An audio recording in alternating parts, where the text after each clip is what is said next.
Hello everybody and welcome to What's in the Box. Today I am having a look at the new Wrath and Glory starter set from the guys at Cubicle 7. So what we get is this lovely little box with everything you're going to need to learn to play this game. So beautiful art on the front, and if we flip over to the back, we have a brief synopsis of everything you're getting in the box, from your characters, your adventure book, your cheat sheets, stuff like that. We have a little rundown on what exactly the storyline is for this game. And then whenever we dive into what you actually get in the box, we start out with our lovely, lovely dice. So you're not having to worry about hunting down any components for this. You're getting everything you need. Our dice are, of course, numbered 1 through 6, but a couple of things you'll note, which will come up in the rules, is the higher numbers have a little skull and your 6 has a skull with a crown. So you'll discover more about that once you start playing. Our main assets that we get in the box, I like this. This is a little read me first booklet.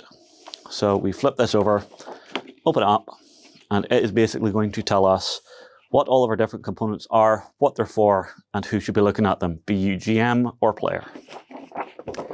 After that, we come down to our main character sheets. We get 6 of these in the box. And an important note, if you look at the bottom here, it says, do not look inside a character sheet unless you are the GM or are definitely going to play this character. So we've got our Psyker, we've got our Rogue Trader, Sister of Battle, a Skitari, and lastly, a Space Marine Scout. And whenever you flip these over, you can actually see you've got a nice big piece of artwork with their name on it. So whenever you set these on the table, you can actually lean them up so that you can see who is who and remember who is playing who around the table. Next thing we get in the box is this. We get a set of 4 cardboard sheets. Now 3 of these we'll start with.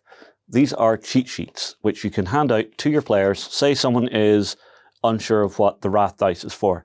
You can quickly hand them this instead of stopping the game and just say, here you go, just read those 3-4 paragraphs and that'll bring you up to speed and remind you of the mechanic. We also have some of the other components like our critical hit table, some of our main weapon traits. Things like this are what's really going to speed up your game, especially if you're a new GM. We then get our system map. So this is going to show the Gilead system and some of the different planets you can visit. You can also visit spaceships because you're playing this from an Imperial ship. We then have the Trader Sim Adventure Book. This is for your GM. This is going to lead you through your story, tell you exactly who you can meet, how the mechanics are going to work, and slowly teach you the game as it teaches, well, it teaches you the game at the same time it teaches the players the game. We then have some tokens. So we have Wrath, Glory, and Ruin. So these are a couple of different resources you can generate during the game. Some for good, some for bad, and some for just pure insanity. Lastly, we have the Varonis Flotilla setting book. This is a very important book for the GM because if I flick through to a random page, just so we don't get spoilers, it will give you a breakdown on some of the different planets you can visit, some of the different people you might encounter. And it's really just a really important thing to know, say you are meeting or finding out what's happening to the Lost Command of the Space Marine chapter for the local system. You can come in here, quickly read just a little snippet, figure out what's going on, and then expand on it from there. Overall, you're getting absolutely everything you need to play the game in this, and I think it's been written out in a very, very clever way, because I had a little glance through the GM's booklet. At the very start of the adventure, the GM gets a chance to actually do a little one-on-one with each of the characters. So if you're a new GM and you don't want to be overwhelmed dealing with too many people in one shot, it's just you and character, you and character, you and character.